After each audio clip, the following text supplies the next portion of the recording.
Hello, guys. Welcome back to Adulting But Not Really.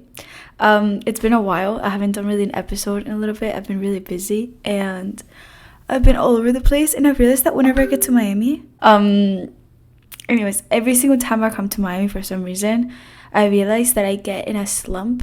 It's not a bad thing. It just means that I get really relaxed. But it's my entire life becomes a social calendar, and then I prioritize going to the gym. I prioritize going on walks with my dog and going to the pool or the beach. I prioritize reading. I prioritize since whenever I come to Miami, it's just not as I mean, I used to live here and then now I come for not a long time. So it's like 2 months in total the entire year that I'm here, and I'm like I want to see all my friends because I don't normally see them, and I just tend to prioritize a lot of that. Like it's been 2 weeks here already, and I have not seen all my friends yet, because they either work or we have schedule conflicts. So like I still have 3 of my best friends that I haven't seen yet, and I'm scheduling that this week. But then I also have friends that I saw last week that they want to do some other stuff this week, so I'm like trying to schedule everything out. It's such a silly little problem. It's not even a problem. It just happens that whenever I come to Miami, I get so caught up in this mindset of I want to see all my friends. I want to see everyone that I'm not going to be able to see in a long time. I want to go to the beach all the time because I realized that after moving to London, I'm in this mentality of whenever I'm in a sunny and warm and tropical place, I want to make the best out of it. So if I'm not in the sun from 12 to 3 p.m., I generally feel guilty. That's low-key a bad thing.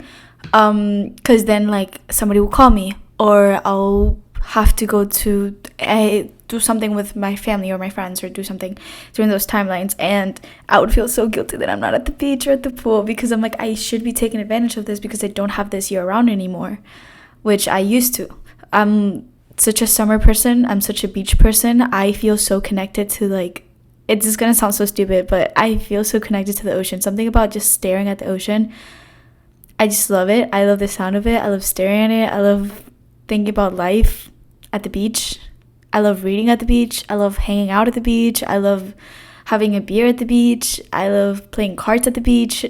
Everything about the beach just makes me happy. So yeah, it's my favorite activity, being at the beach. But yeah, so that's been life lately. I've also been living alone for 2 weeks. I actually am gonna go pick up my mama after this is done recording. I have not been with my family for 2 months. Then I saw them for a week 2 months ago, but before that I hadn't seen them for 4 months. And now we're gonna have 2 weeks together, and then I'm off to Spain. So that'll be exciting. I'm like really excited for this summer because there's like the way that I'm such a Virgo. I don't know a lot about astrology, but what I do know is stuff that my friends tell me about my sign. And what I've learned is that I stay true to my Virgo sign by being very organized and very like put together when it comes to that. And I like to plan ahead. And I just like, I'm just like, okay, I think of this summer in 3 phases. Phase 1 was Boston. Completed, checked out, good to go, did that, loved it. I would recommend 100% living in Boston for the summer. I loved it. Actually really miss it, I'm not gonna lie. Phase number 2 is Miami. I've already done 2 weeks, and I'm gonna do 2 more weeks. And the phase 2 was getting my citizenship, which actually this is what this episode is about my experience with growing up multicultural and bilingual. But I am officially also a US citizen as of 2 days ago. So that's phase 2. Once I do get my passport back, which it's in 2 weeks, more or less, maybe less, honestly less, but I'm gonna stay 2 more weeks because I barely spend time with my family, so might as well, and I'm really enjoying Miami, so whatever. So 2 more weeks in Miami, and then phase 2 is done. Phase 3 is Europe, mostly Spain. If I get out of Spain, it would be to go to Andorra and to go to Italy. But that's like, maybe it happens if some things work out that need to be figured out on the side. But for now, I have a skill for making people go on trips with me. I think I am so good at selling trips. I'm so good at selling trips. I think my marketing strategies for trips are insane because somehow I always I do it unconsciously. Whenever I go to Canarias, I'm like, I'm gonna go by myself. I'm just gonna go with my family. I'm just gonna go have my fun. But somehow, the past like 4 times I've gone to Canarias, I have managed to get someone to go with me. So this time, my friend Marina, she is one of my Miami friends. She's coming to Canarias with me, and we're gonna take a scuba diving course, and then we're gonna go to Madrid, Barcelona, maybe Ibiza, if not Costa Brava. We're like, that's the final stretch of the trip that we don't know what's the last location will be. We will see how that goes, and then after that, I have no plans till my birthday. Don't know where I'm gonna go for like a week and a half. Maybe I'll roam around Barcelona for another week. My friends will be back there, so I'll just hang out. Maybe I'll go to Andorra because I have another friend living there. Maybe I'll go to Madrid because I have another friend there. Because it would be such a waste of time for me to go back to the Canary Islands and then come back to Barcelona for my birthday, because I'm going to Mallorca or Costa Brava for my birthday with some friends. So it's easier for me to go from Barcelona than from the Canary Islands. But anyways, that's just like a life explanation.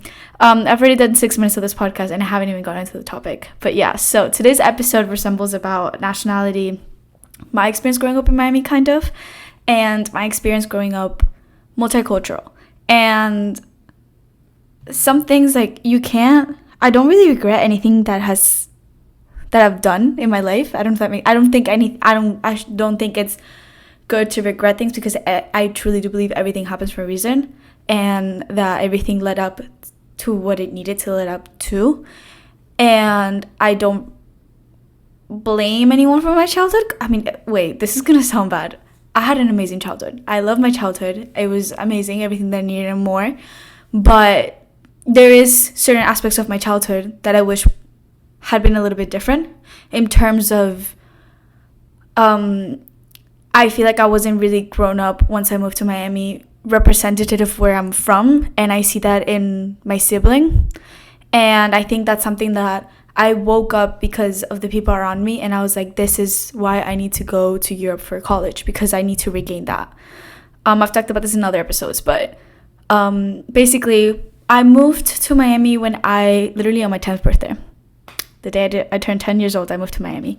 I did last year of elementary, all of middle school, and all of high school in Miami. Wonderful experience. If there's one thing you should know about Miami, is that it's literally Latin America. Miami is not the US. Miami is Latin America 2.0. And that is something that I cherish so much, because being in London sometimes, or talking to people while I study around in Europe, that they really don't have a lot of knowledge about Latin America, and they don't really have a lot of knowledge about the culture or about the people, or they have like a really close-minded view on it. And even though I've only been to Mexico, and I haven't yet, not yet, I am going to. I actually, for New Year's, I want to go to Brazil. My parents don't know that. They're probably going to hear that for the first time through this. But that is something that I want to save up for. I really, really, really want to go to Brazil for New Year's and visit my friend Larissa. But we will see how that goes. But in terms of traveling to South America, I haven't done that, not yet. But that will be in the works. I want to literally go to every single country, because growing up in Miami, I feel like I've learned about every single country in Latin America. I have a lot of Colombian friends. I have a lot of Argentinian friends. I have a lot of friends from Chile. For some reason, I actually know quite a lot about Chile, but I know the most about Argentina, I feel like. And Brazil. I have a lot of Brazilian friends between London and Miami, and I feel like I've grown up knowing everything about these countries. I know all their favorite food. I have tried all their favorite food. My favorite restaurants in my neighborhood are Argentinian, Brazilian. Like, I know so much about Latin America and about South America, and so much about the DR, the Caribbean, a lot of things about the Caribbean too. And a lot of things, obviously, about Cuba. So I just feel like if there's one thing that sets aside my experience from the experience of anyone moving to the US, is that living in Miami has made me more culturally aware than I would have ever been if I would have moved to, I don't know, Kansas, or if I had moved to maybe New York, not, but if I had moved to Virginia. Like Virginia, I feel like it would have gave me such a bland American experience. It would have maybe been like one of the movies, because my experience high school in Miami was not like the typical high school movies that you see. I did have the yellow buses. They were disgusting. There were cockroaches inside the buses all the time. The air conditioning leaked down on me every day. So that was interesting.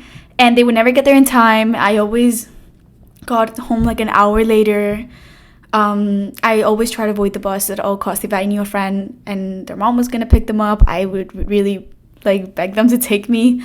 The public bus was honestly more nice than the yellow bus, and that is a lot to say about Miami, because Miami public transport is really not that like efficient. But yeah, I didn't have a football team. I had a soccer team. Yes, I am aware that football can be classified as soccer in Europe, and that is how I call it when I'm back in Europe. But if we are defining a American high school team, when I say football, I don't mean like American football. I mean like football / has other people recognize it, soccer. So we had soccer teams, and that was like kind of our main sport, and also water polo, because my school, being Miami, we're surrounded by water. My school's actually like on a bridge. It's actually kind of cool, and like on a beach. So most of our activities were swimming, water polo, we did kayaking. For Spanish class, we would go to the beach and read by the beach with the teacher. So that was such a good experience. But yeah, so my experience living in Miami was very much not American, I will say. Some aspects of it were American, especially once college started. I did go to Europe, and I think, again, the reason why I decided to go to Europe for college was because I grew up with a lot of Spaniard people in Miami that went back to Spain every single summer. And they had friends back home in Spain, and they would constantly... They had a really thick Spanish accent. They knew all the slang. They knew all the new songs that were coming out in Spain. They knew all the pop culture stuff in Spain. And they had so many friends, and they knew so many things about my country, like our country, because they were also Spanish. And then they would come back and tell me all these things about their summer and how amazing, and all these festivals that they went to, and like all these cool things that they did. And I wouldn't recognize any of the places they mentioned. I wouldn't recognize any of the traditions they were mentioning, because it's not like my parents weren't teaching me about Spain. And I did live in Spain for 10 years when I was little, but again, like most of my childhood, I didn't have really like a conscious mind. But it was very much that the conscious that your primal growing years mentally, your teenage years, I didn't leave the country. I'm fortunate enough. I don't want to make it sound like a bad way, because I am fortunate enough that I have been to so many states. I've been to, the other day I was in my oath ceremony, the ceremony to become an American citizen, and I was looking around, and I was looking at the people, and it's like, honestly, like, I had a little conflicting moment, because in Europe, I feel more biased towards Europe, and right now I don't see myself living in the US after graduation, and for a little bit, I really don't see myself living in the US, but I'm not closed-minded to coming back. I feel like I wouldn't mind coming back, but it's just not my preference at the moment. I was sitting there and I was thinking about it, and as they were singing the song and doing the whole ceremony thing, I didn't know if I was like, yeah, wow, go America, like, yay. I was just kind of like, well, it's whatever. And then I was just like, it's whatever. I feel more Spanish though. Like, I love my Spanish citizenship. Like, go Spain. And then by the end of the ceremony, they started playing this video about, like, it was like a song about America. About like, oh, lovely America. And then they started playing all these videos about different national parks in the US. And they were naming like all the states and all of that.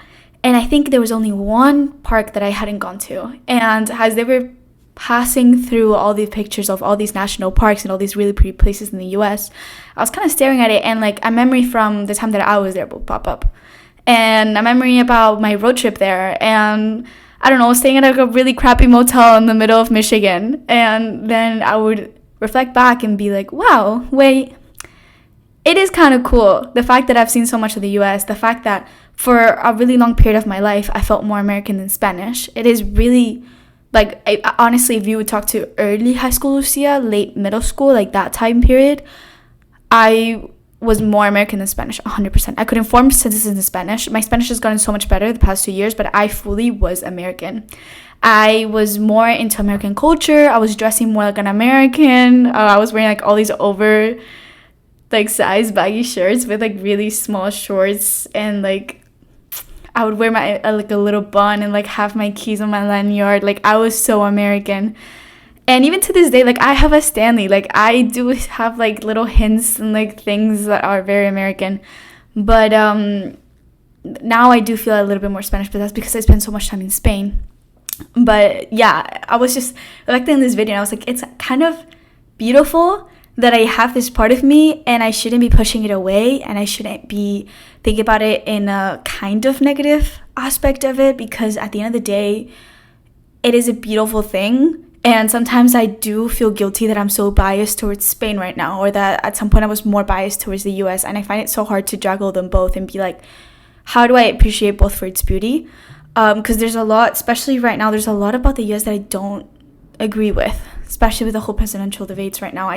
There's a lot of things that I really don't agree with that's going on, a lot of things that they stand on as a country. Obviously, a lot of things that the US represents just as a whole image, and the stereotypical American and what they represent. And I've definitely met some Americans that are very close-minded about the rest of the world, and they're very close-minded about learning about other people's culture, and they're very much like, we're the best country ever. And I see that with its politicians, how they're very much like, oh, we're the only hope in the world, like we are the most important people on earth.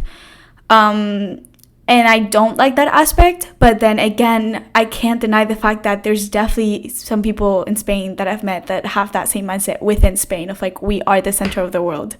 So I can't have I find it so hard to not have a biased view, and I really want to stop myself when I do see myself getting really biased towards like, oh, one's better than the other, because there really isn't a better one when it comes to that. And I'm sure every single immigrant child has had this discussion with their parents, especially if you've gone back to your home country to study, or if you really want to go back to your home country. But I've had this conversation of me telling them like, hey, I want to try out Spain for a couple of years after graduation, and maybe I even want to stay in Europe. And their mindset is like, we just help you get your citizenship. Why are you not coming back?